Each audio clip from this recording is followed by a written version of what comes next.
Tugas besar kita selanjutnya sebagai bangsa ini adalah bagaimana mengisi kemerdekaan ini sesuai dulu yang diharapkan oleh para pahlawan.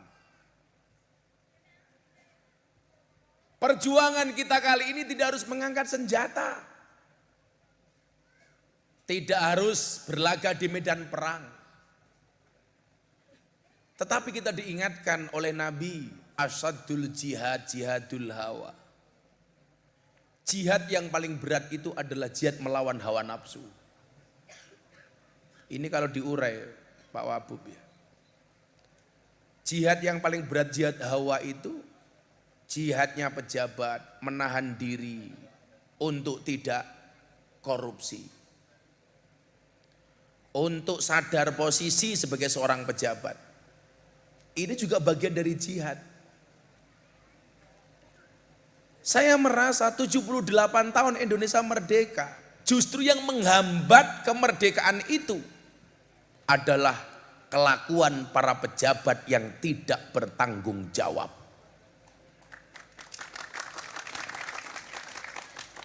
Pejabat kita itu lucu. Takut makanan haram, tapi tidak takut uang haram. Ada babi, zizi, ada korupsi, kolu.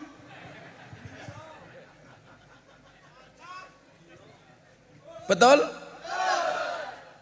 Ada babi, makanan haram. Ada korupsi, hantam. Kan bajingan. Betul?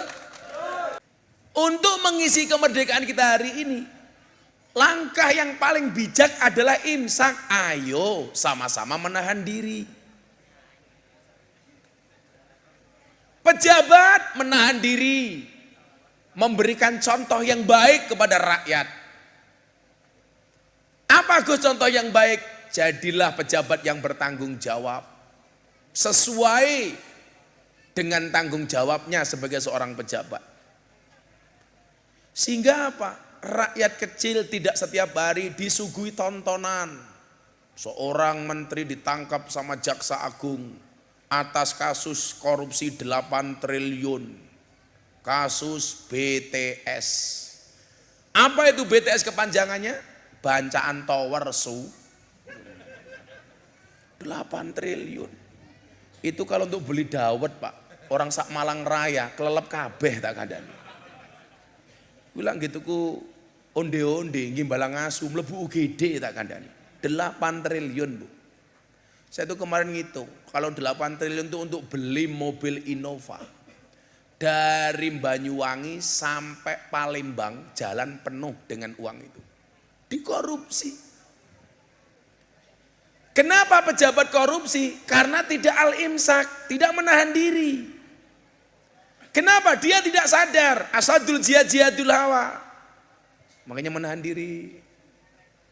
Saya tahu Pak Wabub, pejabat itu gajinya kecil. Rasa gaya, wakil bupatimu ini. Dijawab mawon Pak Idi. Gajimu piro? 5.140.000. Nah, ayo sama-sama al-imsak. Orang itu Pak berbuat kriminal, berbuat jahat. Kenapa? Karena awalnya tidak bisa al-imsak, nggak bisa ngempet Pak. Kayak kasus Verdi Sambo, itu kan nggak bisa ngempet, nggak bisa nahan diri. Kapolda Jawa Timur baru mau masuk masalah narkoba, nggak bisa tahan diri. Sudah deh, kasus Kanjuruhan Malang, kenapa bisa terjadi seperti itu? Sama-sama nggak bisa tahan diri. Kita kan sedih, karena orang kemudian yang muncul adalah nafsunya. Syahwatnya, akhirnya yang terjadi apa? Gelap mata, menghalalkan semua cara. Sehingga apa? Kalau pejuang-pejuang yang dulu membuat bangsa ini merdeka hari ini melihat kondisi orang-orang hari ini, mungkin mereka menangis. Saya tuh ketemu Pak, veteran, habis dari makam pahlawan, mereka pulang, mampir warteg, bungkus nasi, bungkus, cuman pakai tempe, pakai sambal. Kebetulan saya liwat. Saya tanya, Mbah, sampean siapa? Saya veteran Gus. Ternyata bener, pakai jaket dibuka baju veteran. Kok makannya cuma pakai tempe, Mbah? Ya alhamdulillah Gus, gini masih bisa makan. Nangis saya, Bu. Jenengan pekerjaannya apa, Mbah? Saya udah nggak punya pekerjaan. Anak saya jauh, cucu saya jauh. Saya nggak dapat apa-apa. Beliau mengatakan itu, kemudian saya tanya, Mbah, boleh nggak Simbah cerita sama saya? Dulu perjuangan Simbah seperti apa? Dulu saya Gus masih menangi gerilyanya Jenderal Sudirman. Bagaimana saya mengawal Jenderal Sudirman dari Yogyakarta, gerilya sampai Klaten. Sampai Klaten, Jenderal Sudirman kehabisan modal perang, ngutus prajurit untuk datang ke Jogja mengambil emas berlian yang dipunya oleh istrinya Jenderal Sudirman. Kami tandu Jenderal Sudirman sampai Klaten. Tapi melihat hari ini Gus, kami miris. Setiap kami menyalakan televisi yang kita lihat cuma berita korupsi. Setiap kami menyalakan televisi yang terjadi apa? Perdebatan antar sesama pemimpin bangsa. Kami malu sebagai veteran. Begitu beliau makan di hadapan saya pakai tempe, pakai sambal, saya nangis, Pak. Ya Allah, kita itu zalim ya. Kita itu zalim. Dulu mereka berjuang sedemikian rupa untuk membawa bangsa ini seperti hari ini. Sementara hari ini mereka sama sekali tidak dihargai.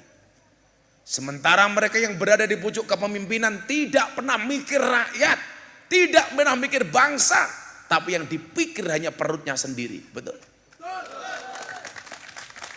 Malu, Pak.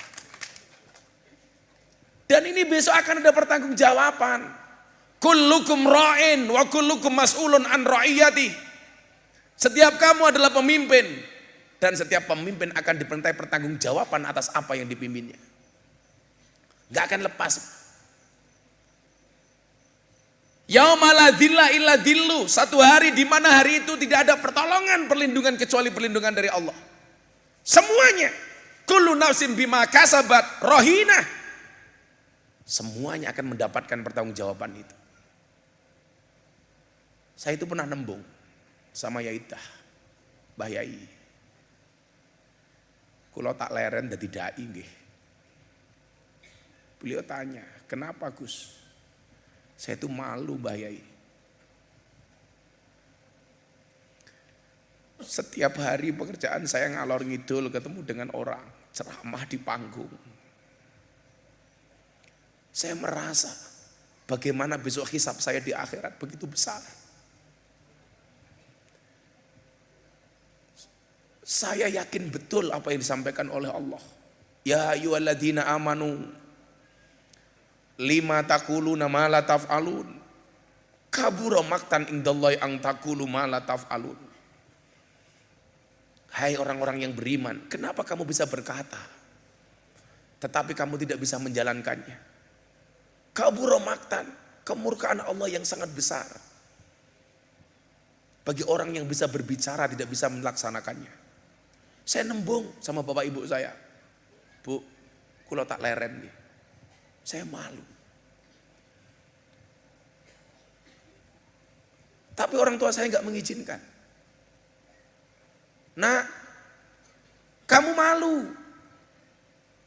Itu sebagai bentuk perhiasannya orang yang beriman. Kalau kamu masih punya rasa malu, berarti kamu tidak telanjang. Kenapa? Al-insan muryanun, manusia itu telanjang. Walibasu takwa, pakaiannya adalah takwa. Wazinatul haya, dan perhiasannya adalah rasa malu. Kenapa hari ini banyak orang berbuat dosa? Karena nggak punya malu.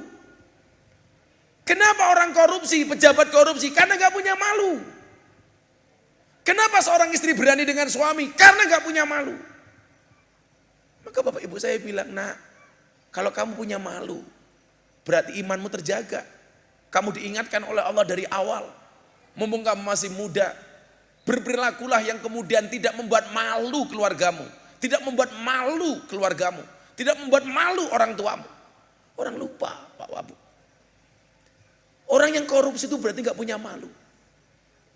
Gak malu sama rakyat yang memilih. Gak malu dengan sumpah janjinya. Begitu disumpah menjadi seorang pejabat, Di hadapan Al-Quran dia bersumpah, demi Allah saya akan menjalankan amanah sebagai pejabat dengan amanah, jujur, dipercaya. Tapi kenyataannya apa? Dilanggar Pak sumpahnya sendiri. Sehingga kemudian ketika mendapatkan fakta veteran tua seperti itu, makan apa adanya, harusnya kita malu Pak. Makanya saya bilang, yang gak punya malu itu cuma 3. 1 anak kecil, 2 hewan, 3 orang gila. Yang gak punya malu itu cuma 3. 1 anak kecil, 2 hewan, 3 orang gila. Makanya kalau kita pejabat korupsi, ya mungkin dia seperti anak kecil, randu isin. Utawa kayak kewan, ya kayak asu lah mungkin. Gitu. Atau seperti orang gila. Makanya kenapa dulu Gus Dur mengatakan DPR itu seperti taman kanak-kanak. Kenapa nggak punya malu? Sehingga Gus Dur ketika kemudian dia berspekulasi membuat kebijakan, bubarkan DPR MPR waktu itu. Orang bilang jangan Gus, musuh Gus Dur DPR MPR, nanti Gus Dur diturunkan dari presiden. Saya nggak takut. Benar, dia membuat keputusan pembubaran MPR. Gus Dur digoyang yang diprovokasi oleh Pak Amin Rais. Gus Dur diturunkan dari presiden. Ditanya sama Cak Nun, itu kan Gus, akhirnya gara-gara membubarkan DPR MPR Gus Dur diturunkan jadi presiden. Jawaban Gus Dur apa? Ya namanya orang keplek, bisa menang bisa kalah. Dengan santainya Gus Dur bilang, ya rapopo. Dia mengatakan apa? Jangan membela mati-matian, jangan mencari mati-matian. Sesuatu yang tidak dibawa mati. Toh Gus Dur ketika ditanya, Gus Dur Anda jadi presiden modalnya apa? Saya cuma modal dengkul. Itu pun dengkulnya Amin Rais. Makanya kalau saya ditanya jujur saya jawab, kenapa Pak Amin Rais gak bisa jadi presiden? Karena kualat sama Gus Dur. Lagian presiden Indonesia rata-rata belakangnya O.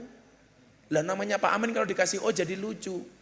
Soekarno, Soeharto, Susilo Bambang Yudhoyono, Joko Widodo. Kalau Pak Amin Rais dikasih O kan jadi lucu. Amin Raiso.